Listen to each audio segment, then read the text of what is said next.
Hi guys!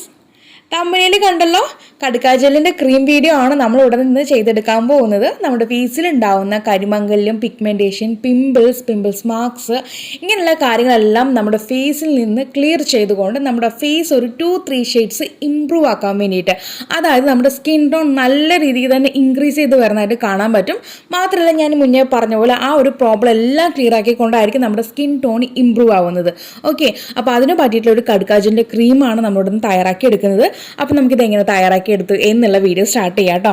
അപ്പോൾ ഇതിന് വേണ്ടിയിട്ട് നമുക്ക് ആദ്യം വേണ്ടത് കടുക്കായാണ്. കടുക്കത് ഈ കാണുന്ന രീതിക്കുള്ളതാണ് കടുക്ക എന്ന് പറയുന്നത്. നമുക്കിത് പച്ചമരുന്ന് കടയിൽ അവൈലബിൾ ആണ്. ഒരു 4 എണ്ണം എടുത്താൽ മതി കേട്ടോ. ഒരുപാട് വിലയൊന്നും ഇല്ല ഇതിനകത്ത്. അപ്പോൾ 4 കടുക്ക എടുക്കുക കേട്ടോ. മുഴുവനായിട്ടുള്ള കടുക്ക എടുക്കുക.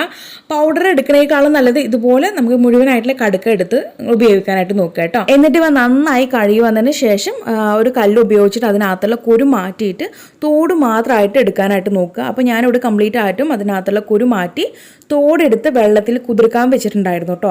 ഒരു 1/4 കപ്പ് വെള്ളം എടുത്തിട്ട് അതിനകത്ത് കുതിർത്ത് വയ്ക്കുക. കണ്ടല്ലോ, ഇതിനകത്തുള്ള കുരു കംപ്ലീറ്റ് മാറ്റിയിട്ട് അതിന് തോട് മാത്രമേ എടുക്കുന്നുള്ളൂ. ഏകദേശം നമുക്കൊരു 2-3 മണിക്കൂർ കുതിർക്കാൻ വെക്കുകയാണെന്നുണ്ടെങ്കിൽ നല്ല രീതിക്ക് തന്നെ നമ്മുടെ കടുക്ക നന്നായിട്ട് കുതിർന്ന് വരും കേട്ടോ. അപ്പോൾ ഈ രീതിക്ക് നമ്മളൊരു 1/4 കപ്പ് വെള്ളത്തിനകത്ത് ഈ ഒരു 4 കടുക്ക കുതിർക്കാൻ വെച്ചിട്ടുണ്ടായിരുന്നു. നന്നായിട്ട് കുതിർന്ന് വന്നിട്ടുണ്ട്. ഇനി നമ്മളിതിനകത്തേക്ക് അടുത്തതായിട്ട് ചേർത്ത് കൊടുക്കാൻ പോകുന്ന ആളെന്ന് പറയുന്നത് നമ്മുടെ മുരിങ്ങയുടെ ഇലയാണ്. അതായത് നമ്മുടെ വീട്ടുവളപ്പിലൊക്കെ ഉണ്ടായിട്ടുള്ള ആ മുരിങ്ങയില്ല, ആ ഒരു മുരിങ്ങയുടെ ഇലയാണ്. ആ ഒരു ഇല വന്നിട്ട് ഈ കാണുന്ന രീതിയിൽ 2 തണ്ട് അത്ര എടുത്തിട്ടുള്ളൂ. ഏകദേശം ഒരു പിടിയോളം ഉണ്ടാവും, നമ്മുടെ കൈപ്പിടിക്ക് ഒരു പിടിയോളം ഉണ്ടാവും. അതുകൂടി എടുത്തിട്ടുണ്ട് കേട്ടോ. എന്നിട്ട് ഇവ രണ്ടും കൂടി നമ്മൾ മിക്സി ബൗളിനകത്തിട്ട് നമ്മൾ കടുക്ക കുതിർക്കാൻ വെച്ചിട്ടുള്ള ആ വെള്ളം അല്പമായിട്ട് ചേർത്തിട്ട് നന്നായിട്ട് അരച്ച് പേസ്റ്റാക്കി കൊണ്ടുവരിക. ആ പേസ്റ്റാക്കി അരച്ചതിന് ശേഷം നമ്മളത് അരിപ്പ് ഉപയോഗിച്ചിട്ട് നന്നായിട്ട് ഫിൽട്ടർ ചെയ്യുക. നമുക്ക് വേണമെങ്കിൽ അല്പം വെള്ളം കൂടി ചേർത്ത് 2 തവണ മാത്രം ഫിൽട്ടർ ചെയ്ത് കൊണ്ടുവന്നാൽ മതി. ആദ്യം നമ്മൾ ആ ഒരു വെള്ളം ഒഴിക്കാതെ കറക്റ്റായിട്ട് പിഴിഞ്ഞെടുക്കുക.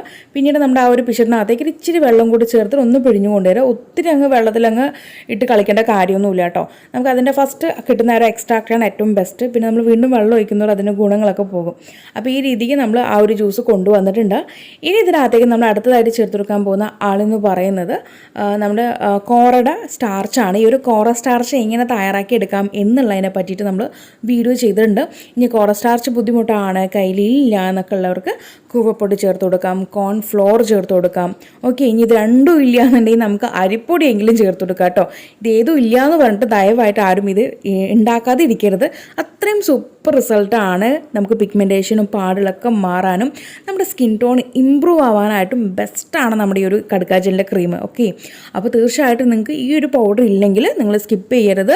നിങ്ങൾ ഈ പറഞ്ഞ പോലെ അരിപ്പൊടിയോ കോൺഫ്ലോറോ അല്ലെങ്കിൽ കൂവപ്പൊടിയോ ഒക്കെ എടുത്തിട്ട് ഉപയോഗിക്കാനായിട്ട് നോക്കുക കേട്ടോ.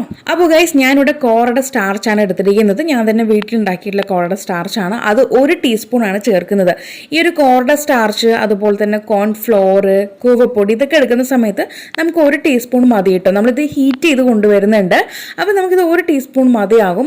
ഇനി നിങ്ങളിതൊന്നും ഉപയോഗിക്കാതെ അരിപ്പൊടിയാണ് ഉപയോഗിക്കുകയെന്നുണ്ടെങ്കിൽ നിങ്ങളുടെ 1/2 ടീസ്പൂൺ ചേർത്ത് കൊടുത്താൽ മതി. കാരണം അരിപ്പൊടിയൊക്കെ 1 ടീസ്പൂൺ ഇട്ട് കൊടുത്തിട്ടുണ്ടെങ്കിൽ നല്ല രീതിക്ക് നമ്മുടെ ഒരു കൂട്ട് കട്ടിയായിട്ട് വരും. നമുക്കിത് കട്ടിയിലെടുക്കേണ്ട ഒരു ക്രീം അല്ല, ഒരു ലോഷൻ ടൈപ്പായിട്ടാണ് നമ്മളിത് ഉണ്ടാക്കിയെടുക്കുന്നത്. ഓക്കെ, അപ്പോൾ അതുകൊണ്ട് ഞാനിവിടെ ഈ പറഞ്ഞ മെത്തേഡിൽ എടുക്കുന്ന 3 പൗഡേഴ്സ് ആണെങ്കിൽ നമുക്ക് 1 ടീസ്പൂൺ മതി. നിങ്ങൾ നല്ല അരിപ്പൊടി എടുക്കുകയാണെന്നുണ്ടെങ്കിൽ ഒരു 1/2 ടീസ്പൂൺ മതിയാകും കേട്ടോ. അപ്പോൾ ഈ രീതിക്ക് ഈ കാണുന്ന രീതിയിൽ നമ്മൾ ലൂസ് കൺസിസ്റ്റൻസി ആയിട്ടൊന്ന് കുറുക്കി കൊണ്ടുവരികയാണ്. അപ്പോൾ ഇത് കുറുക്കി നല്ല രീതിക്ക് തണുപ്പിച്ച് എടുത്തുകൊണ്ട് വന്നിട്ടുണ്ട് നമ്മുടെ ഈ ഒരു കൂട്ടിന്. ഇതിനകത്ത് നമ്മൾ മുരിങ്ങയും അതുപോലെ തന്നെ കടുക്കയാണ് ചേർത്തിരിക്കുന്നത്. ഇനി നമ്മൾ ഇതിനകത്തേക്ക് ഒരു കാര്യം കൂടി ചേർക്കുന്നുണ്ട്. അത് നമ്മുടെ ഷംനൂസ് ഓർഗാനി ഹെർബൽ ബ്യൂട്ടിയുടെ സാഫ്രോൺ ആലുവേറ ജെല്ലാണ്. അത് ഇതിനകത്തേക്ക് ഞാൻ 1 ടീസ്പൂൺ ചേർക്കുന്നുണ്ട്. ഇനി ഇതിനകത്തേക്ക് നിങ്ങൾക്ക് എക്സ്ട്രാ ചേർക്കേണ്ട കാര്യം എന്താണെന്ന് വെച്ചിട്ടുണ്ടെങ്കിൽ ഡ്രൈ സ്കിന്നുകാർ ഇത് കാണുന്നുണ്ടെങ്കിൽ അവർക്ക് ഇതിനകത്തേക്ക് ഓയിലോ അല്ലെങ്കിൽ ഗ്ലിസറിനോ ഒക്കെ ഇതിനകത്തേക്ക് ആഡ് ചെയ്ത് കൊടുക്കാവുന്നതാണ് കേട്ടോ. ഇനി ഇവയെല്ലാം കൂടി നല്ല രീതിക്ക് അങ്ങ് മിക്സ് ആക്കി കൊണ്ടുവരാണെന്നുണ്ടെങ്കിൽ നമ്മുടെ കടുക്ക ജെൽ ക്രീം റെഡി ആയിട്ട് വരും. അപ്പോൾ ഇത് ഇത്രയേ ഉള്ളൂ. വളരെ ഈസി ആയിട്ട് നമ്മൾ പെട്ടെന്ന് തന്നെ തയ്യാറാക്കി എടുത്തു. ഇനി നമുക്കിത് ഫ്രിഡ്ജിനകത്ത് വേണം സ്റ്റോർ ചെയ്ത് വെക്കാനായിട്ട്. ഒരു 1 വീക്ക് കേട്ടോ, അത്ര മാത്രം വെച്ചിരുന്നാൽ മതി. അതിൽ കൂടുതലായിട്ട് ആരും പോകേണ്ട കാര്യമില്ല. 1 വീക്കിനുള്ളിൽ തന്നെ ഉപയോഗിച്ച് തീർക്കാനായിട്ട് നോക്കുക. ഇത് നിങ്ങൾ എൻ്റെ അടുത്ത് കടുക്ക ജെല്ല് മേടിക്കുന്നവർക്ക് അറിയാം കടുക്ക ജെല്ല് എത്രമാത്രം നിങ്ങൾക്ക് റിസൾട്ട് ഉണ്ടാക്കി തന്നിട്ടുണ്ടെന്നുള്ളത്. ജസ്റ്റ് എൻ്റെ ഒരു യൂട്യൂബിൻ്റെ ആ ഒരു ഷോർട്ട് വീഡിയോ കണ്ട് നോക്കുവാണെങ്കിലും അതുപോലെ തന്നെ കമ്മ്യൂണിറ്റി ടാബിൽ നമ്മുടെ വാങ്ങിയിട്ടുള്ള കസ്റ്റമേഴ്സിൻ്റെ ഫീഡ്ബാക്കൊക്കെ ഇതിനകത്ത് ഞാൻ കൊടുത്തിട്ടുണ്ട്. അപ്പോൾ കടുക്ക ജെല്ല് ഉപയോഗിച്ചവർക്ക് അറിയാം കടുക്കയുടെ ഗുണം എത്രമാത്രം നിങ്ങളെ സ്വാധീനിച്ചിട്ടുണ്ട് എന്നുള്ളത്. അപ്പോൾ ഈ ഒരു മെത്തേഡിലല്ല കേട്ടോ നമ്മളത് തരുന്നത്. ഇത് നിങ്ങൾക്ക് വീട്ടിൽ ചെയ്യാൻ പറ്റുന്ന രീതിക്കാണ് ഞാൻ ഈ ഒരു കടുക്ക ജെൽ ക്രീം തയ്യാറാക്കിയിരിക്കുന്നത്. ഇനി നമുക്കിത് എങ്ങനെ ഉപയോഗിക്കാം എന്നുള്ളത് കൂടി നോക്കി കാണാം. അപ്പോൾ ഞാനിത് അപ്ലൈ ചെയ്യുന്നത് നല്ല കട്ടിയിലാണ് അപ്ലൈ ചെയ്യുന്നത് കേട്ടോ. തിന്നായിട്ടുള്ള ലെയറിലൊന്നും അല്ല, നല്ല തിക്കായിട്ടുള്ള ലെയറിൽ തന്നെ ഇത് അപ്ലൈ ചെയ്യുന്നത്. ഈ രീതിക്ക് ഞാൻ അപ്ലൈ ചെയ്തിട്ട് ഏകദേശം ഒരു 3/4 മണിക്കൂർ എൻ്റെ ഫേസിൽ വെക്കും കേട്ടോ. അപ്പോൾ അതിനിടയ്ക്ക് നമുക്ക് വെളിച്ചിലുണ്ടാക്കുകയാണെന്നുണ്ടെങ്കിൽ നിങ്ങൾക്ക് അറിയാമല്ലോ, കടുക്ക നല്ല രീതിക്ക് തന്നെ നമ്മുടെ സ്കിന്നിനെ ടൈറ്റൻ ചെയ്ത് വെക്കാനായിട്ടുള്ള ഒരു കഴിവ് കൂടി നമ്മുടെ കടുക്കയ്ക്കുണ്ട്. ചുളിവും കാര്യങ്ങളൊക്കെ പോകാനായിട്ടുള്ള ഒരു കഴിവ് കൂടി കടുക്കയ്ക്കുണ്ട്. അപ്പോൾ അതുകൊണ്ട് തന്നെ നമ്മുടെ സ്കിന്നിനൊന്ന് വലിഞ്ഞ് മുറുക്കും. നല്ല രീതിക്കാണെന്നുണ്ടെങ്കിൽ മാത്രം നിങ്ങളത് കഴുകി കളയാം. അപ്പോൾ ഞാനിവിടെ ഇടയ്ക്കിടയ്ക്ക് എൻ്റെ ഫേസിൽ ഞാൻ സ്പ്രേ ചെയ്ത് കൊടുക്കും. നമ്മുടെ പ്ലെയിൻ വാട്ടർ ഉപയോഗിച്ചിട്ടൊന്ന് സ്പ്രേ ചെയ്ത് കൊടുക്കും, അല്ലെങ്കിൽ റോസ് വാട്ടർ ഉപയോഗിച്ചിട്ടൊന്ന് സ്പ്രേ ചെയ്ത് ഇടയ്ക്കിടയ്ക്കൊന്ന് വെറ്റ് ചെയ്ത് കൊടുക്കും. വെറ്റാക്കോട്ടെ, ഫേസിനൊന്ന് വെറ്റാക്കി വയ്ക്കും. അപ്പോൾ നമുക്ക് ആ ഒരു വെളിച്ചിലുണ്ടാക്കില്ല. അങ്ങനെ മാക്സിമം ഒരു 3/4 അല്ലെങ്കിൽ 1 മണിക്കൂറാകുമ്പോൾ എൻ്റെ ഫേസിൽ വെച്ചതിന് ശേഷമാണ് ഞാനിത് വാഷ് ചെയ്യുന്നത്. വാഷ് ചെയ്യുന്ന സമയത്ത് പ്ലെയിൻ വാട്ടറിലാണ് വാഷ് ചെയ്യുന്നത്. ഫേസ് വാഷ്, സോപ്പ് ഒന്നും തന്നെ ഉപയോഗിക്കുന്നില്ല. അപ്പോൾ ഈ രീതിക്ക് നമുക്ക് ദിവസം ഇത് ചെയ്തു വരാവുന്നതാണ് കേട്ടോ. അതുപോലെ തന്നെ നമ്മളിത് വാഷ് ചെയ്ത് കഴിഞ്ഞതും നല്ലൊരു ഫേസ് മോയ്സ്ചറൈസർ, നമ്മൾ തന്നെ സെയിലാക്കുന്ന ഷംനൂസ് ഓർഗാനി ഹെർബൽ ബ്യൂട്ടിയുടെ ഫേസ് മോയ്സ്ചറൈസർ ഉണ്ട്. അത് അല്ലെങ്കിൽ ഞാൻ സാഫ്രോണിൻ്റെ ആലോവേറ ജെൽ, ഇവ രണ്ടിൽ ഏതെങ്കിലും ഒരു കാര്യം മസ്റ്റായിട്ടും ഉപയോഗിച്ചിരിക്കും കേട്ടോ. ഇത് എന്നല്ല, പൊതുവെ എന്തൊരു ഫേസ് പാക്കോ അല്ലെങ്കിൽ ഫേസ് പാക്കിൻ്റെ ക്രീമോ നമ്മൾ ചെയ്യുന്ന സമയത്ത് തീർച്ചയായിട്ടും ഞാൻ ഈ 2 കാര്യങ്ങൾ ഏതെങ്കിലും ഒരു കാര്യം ഫോളോ ചെയ്യും കേട്ടോ. അപ്പോൾ നിങ്ങളും ഈ രീതിക്ക് തന്നെ വേണം ഫോളോ ചെയ്യാനായിട്ട്. അപ്പോൾ ഇങ്ങനെ ചെയ്തു വരാണെന്നുണ്ടെങ്കിൽ നിങ്ങൾക്ക് ഒരു 7 ഡേയ്സ് കൊണ്ട് തന്നെ നിങ്ങളുടെ ഫേസിലത്തെ ആ ഒരു മാറ്റം നിങ്ങൾക്ക് ഫീൽ ആവും.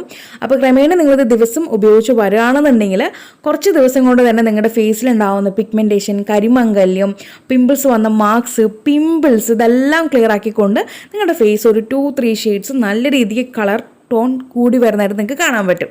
അപ്പോൾ എല്ലാവരും ഒന്ന് ട്രൈ ചെയ്തിട്ട് നിങ്ങൾക്കുണ്ടായിട്ടുള്ള മാറ്റം നിങ്ങൾ ഈ ഒരു വീഡിയോയുടെ താഴെ വന്ന് കമൻറ്റ് ചെയ്യുക കേട്ടോ.